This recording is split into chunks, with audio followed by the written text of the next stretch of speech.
Hello friend, मैं खुशबू आप सभी के लिए BSc nursing third year MSN जो मेडिकल सर्जिकल नर्सिंग है, unit 1 ear nose throat disorder and it's management के बारे में आज मैं आप सभी को बताऊंगी। सबसे पहले इस टॉपिक को समझने से पहले हमें ईयर का स्ट्रक्चर देखना होगा। ईयर में क्या क्या स्ट्रक्चर्स होते हैं। ये जो होता है वो ईयर हमारा जो ईयर का आउटर ईयर होता है, ये मिडिल ईयर होता है और ये इनर ईयर होता है। ये देखिए हमारे यहाँ टेम्पोरल बोन होता है, मेलिस कहाँ होता है, इनकस, स्टेपिस, कॉक्लिया क्या होता है, वेस्टिबुलर नर्व क्या होता है, ठीक है, स्ट्यूशियन ट्यूब कहाँ पे होता है, टिम्पैनिक कैविटी क्या होती है, कार्टिलेज, ये सब जो है हम टॉपिक में पढ़ें। आइए अब हम देखते हैं ऑटाइटिस मीडिया। ये सबसे पहला टॉपिक है ऑटाइटिस मीडिया, ठीक है। ये ऑटाइटिस मतलब ईयर होता है, ओइटी मतलब ईयर, टिस मतलब इन्फ्लामेशन और मीडिया मतलब मिडिल। मिडिल ईयर में अगर इन्फ्लामेशन हो जाए तो हम उसको क्या बोलते हैं, ऑटाइटिस मीडिया। द टर्म ऑटाइटिस मीन्स, जो टर्म ऑटाइटिस है इसका मतलब होता है inflammation of the year and media means middle. Middle ear के अंदर जब इन्फ्लामेशन हो उसे हम ऑटाइटिस मीडिया बोलते हैं। ओटाइटिस मीडिया इज इन्फेक्शन और इन्फ्लामेशन ऑफ मिडिल ईयर। अगर मिडिल ईयर में इन्फेक्शन और इन्फ्लामेशन हो जाए तो हम उसे ओटाइटिस मीडिया बोलते हैं। Otitis media occur in the area between ear drum and the inner ear through the duct known as Eustachian tube. यहाँ स्ट्यूशियन ट्यूब जो है बहुत इंपॉर्टेंट है। क्या होता है स्ट्यूशियन ट्यूब का मतलब होता है pressure maintain in middle ear due to tympanic membrane can't be rupture, ताकि जो टिम्पैनिक मेम्ब्रेन है वो रैप्चर ना करे। ओके। ओटाइटिस मीडिया जो होता है वो मोस्ट कॉमन जो होता है वो चिल्ड्रन में होता है and does occur in adult में भी कभी कभी होता है। फर्स्ट ऑफ ऑल हम इसका डिफिनेशन देखते हैं। इन्फ्लामेशन ऑफ मिडल ईयर और infection of middle ear by entrance of pathogenic organism. अगर कोई भी pathogenic like streptococcus bacteria, haemophilus influenza, अगर कोई भी पैथोजेनिक अगर मिडिल ईयर के अंदर अगर इन्फेक्शन कर देता है जिसके कारण इन्फ्लामेशन होता है, उसी को बोलते हैं हम otitis media. Otitis media mainly 3 type होते हैं, 3 टाइप होता है, ठीक है। सबसे पहला होता है एक्यूट, दूसरा होता है सीरियस और तीसरा होता है क्रोनिक। फर्स्ट ऑफ ऑल हम लोग देखते हैं एक्यूट मीडिया किसको बोलते हैं। Acute infection of middle ear lasting less than 3 week. Acute otitis कब बोलेंगे, अगर लेस देन 6 सप्ताह से कम और 3 मंथ से ज़्यादा हो जाए तो उसे हम एक्यूट ओटाइटिस मीडिया बोलते हैं, ठीक है। It is most common in children और acute otitis media is most common बच्चों में होता है। इसके जो पैथोजन होते हैं जैसे बैक्टीरिया, स्टेप्टोकोकस, हीमोफिलस इन्फ्लुएंजा होते हैं, ठीक है, यही ज़्यादातर काज करते हैं। दूसरा है serious otitis media, accumulation of serious fluid. अगर एक्युमुलेशन हो जाए serious fluid of the otitis middle ear, negative pressure generate in middle year, negative pressure generate होगा मिडिल ईयर में एंड कास्ड बाई स्ट्यूशियन ट्यूब, जिसके कारण डिफनेस हो जाता है, बहरापन भी, कभी कभी सुना होगा आपने, बहरापन भी हो जाता है। यहाँ पे एक पॉइंट जोड़ लीजिएगा आप लोग, more than 6 weeks and more than 3 month, 3 month से अगर ज़्यादा हो जाए तब क्या होता है, सीरियस ओटाइटिस। क्रोनिक जो होता है वो थोड़ा कॉम्प्लिकेटेड होगा कि ये रिपीटेड होता है, recurrent episode acute otitis media causing irreversible tissue pathogen and persist performance of tympanic membrane. It is also lead to mastoid bone infection. ये mastoid bone infection जो हमारे कान के पीछे एक mastoid bone होता है, अगर उसमें इन्फेक्शन हो जाता है तो इसे क्रोनिक ओटाइटिस मीडिया बोलते हैं। इटियोलॉजी ये है बैक्टीरिया, इसे क्या क्या कारण हो सकता है। बैक्टीरिया के कारण होता है जो स्ट्रेप्टोकोकस बैक्टीरिया होता है, वायरस के अंदर रेस्पिरेटरी साइनोवियल वायरस भी आ सकता है और इन्फ्लुएंजा वायरस भी हो सकता है, ठीक है।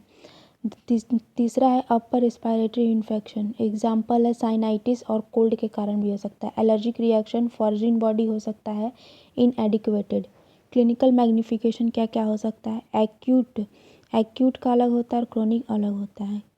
हम क्लिनिकल मैग्निफिकेशन साइन और सिम्टम देखेंगे। सबसे पहले अगर एक्यूट हो तो पेन होता है, प्लूरेंट ड्रैगन, उटेरिया, इसके अंदर यहाँ पे जब पस डिस्चार्ज होता है, इरिटेबिलिटी, चिड़चिड़ापन हो जाता है, एनारोक्सिया, लॉस ऑफ एपेटाइटिस फूड हो सकता है, हियरिंग लॉस, सुनाई कम देना, फीवर में भी राइज, जो फीवर होता है 104 टू 105 डिग्री हो सकता है, हेडक, सर दर्द हो सकता है, नोजिया और वोमिटिंग भी हो सकती है। ये जो है वो एक्यूट हो गया।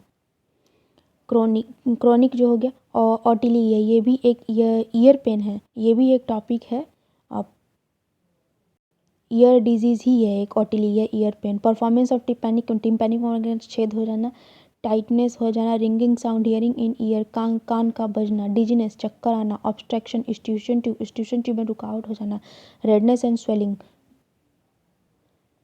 Building of tympanic membrane. अब हम लोग आगे देखते हैं पैथोलॉजी। ठीक है, पैथोलॉजी क्या क्या होता है, क्यों होता है। ड्यू टू इन्फेक्शन, किसी भी इन्फेक्शन के कारण, ठीक है, कोई भी इन्फेक्शन अगर काज किया तो अपर रेस्पिरेटरी ट्रैक्ट इन्फेक्टेड हो जाएगा।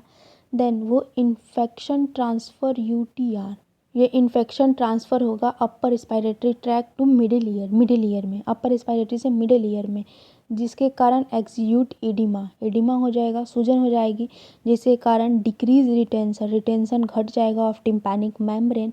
ठीक है, उसके बाद सीरियस एक्सीड्यूशन हो जाएगा। देन पस का फॉर्मेशन हो जाएगा एंड रैप्चर टिम्पैनिक मेम्ब्रेन, जिसके कारण टिम्पैनिक मेम्ब्रेन जो है वो रैप्चर कर जाएगा। ठीक है, और देन एक्यूट ओटाइटिस मीडिया हो जाएगा। इसकी हम क्या क्या जांच कर सकते हैं ओटाइटिस मीडिया का।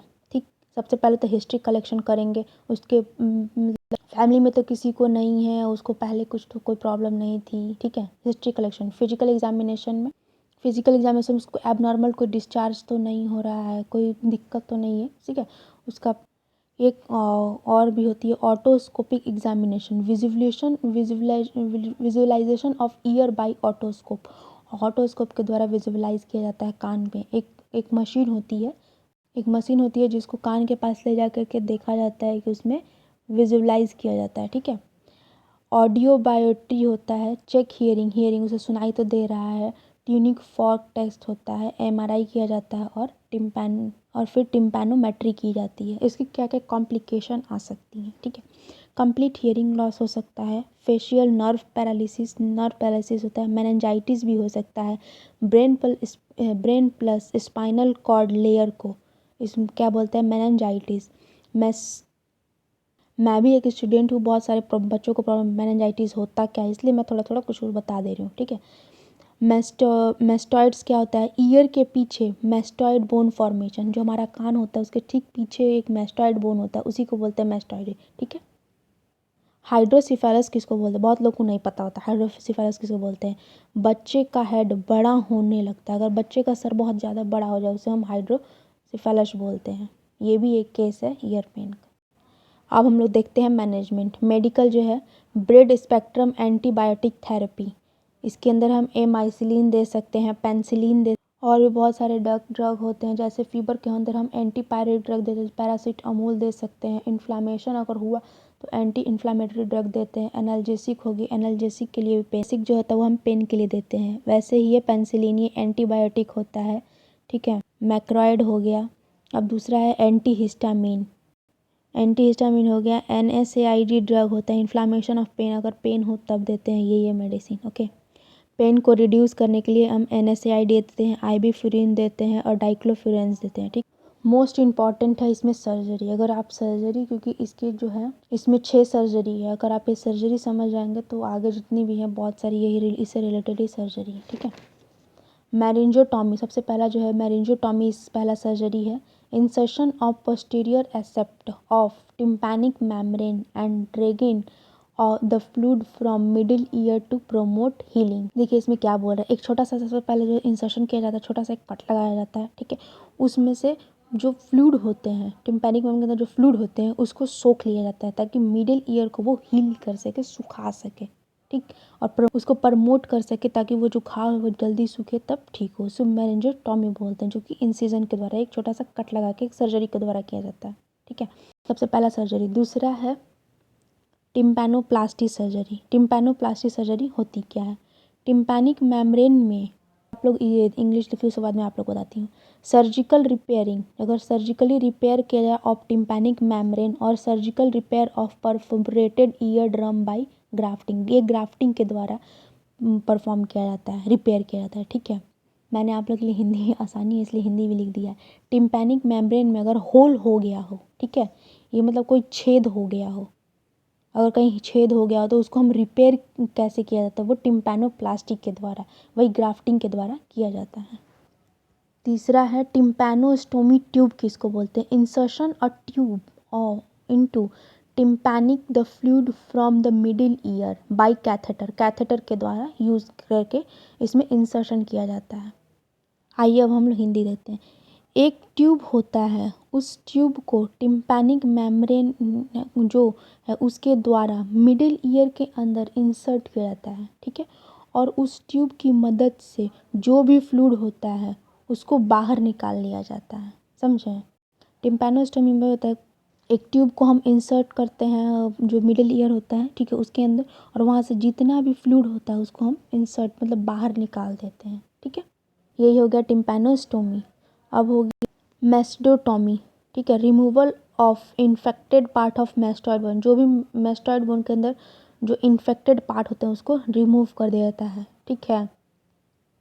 जो हमारे कान के जो पीछे मेस्टॉइड बोन होता है अगर उसमें कोई इन्फेक्शन हो जाए तो उस मेस्टॉइड बोन को काट करके वहाँ से रिमूव करके हटा दिया जाता है। पांचवा है ऑस्लोप्लास्टी, ठीक है।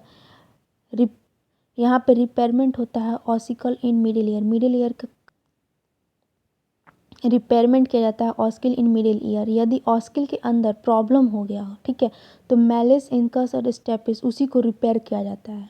लास्ट है स्टेप्डोटॉमी। इसमें रिमूव स्टेपिस, जो हमारे मिडिल ईयर के अंदर 3 पार्ट होते हैं, स्टेपिस, इनकस और मैलिस। तो यहाँ पे स्टेपिस जो होता है वो इसको यहाँ पे स्टेपिस को कट करके वहाँ से रिमूव कर दिया जाता है। ये नर्सिंग मैनेजमेंट है, ठीक है। एडमिनिस्ट्रेट कैस्टेटॉइड टू रिलीफ इन्फ्लामेशन, ठीक। Assess pain for location intensity. Administration analgesic दिया जाता है and prescribe to relieve pain, pain relief होता है कि। एडमिनिस्ट्रेट एंटीबायोटिक एज ऑर्डर, जो ऑर्डर जो डॉक्टर्स ने दिया है उसी के दौरान हम एंटीबायोटिक नर्सेज जो है प्रिस्क्राइब करती हैं पेशेंट को। एंड अब आप लोगों को मैं बुक की मदद से दिखाती हूँ। एक PR यादव की बुक है, ये देखिए, यहीं पे ऑटाइटिस मीडिया, ओके। मैंने अपनी नोट्स में कुछ कुछ चीज़ें जॉइंट की हैं जो आप भी देख सकते हैं इसमें। आप लोग अपने से भी थोड़ा बहुत पढ़ सकते हैं। मेरे नोट्स में कुछ देख लीजिएगा, और कुछ एक्स्ट्रा है इसमें तो आप इंक्लूड कर लीजिएगा अपने नोट्स में। नेक्स्ट हम लोग टॉपिक पढ़ेंगे ऑटिलिगिया, ठीक है, ईयर पेन के बारे में। ये देखिए ईयर पेन के बारे में पढ़ें। नेक्स्ट टॉपिक आप लोग पढ़ना चाहते हैं तो फिर मुझे कमेंट करें, okay. Thanks for watching my video and like and subscribe my channel. Thank you.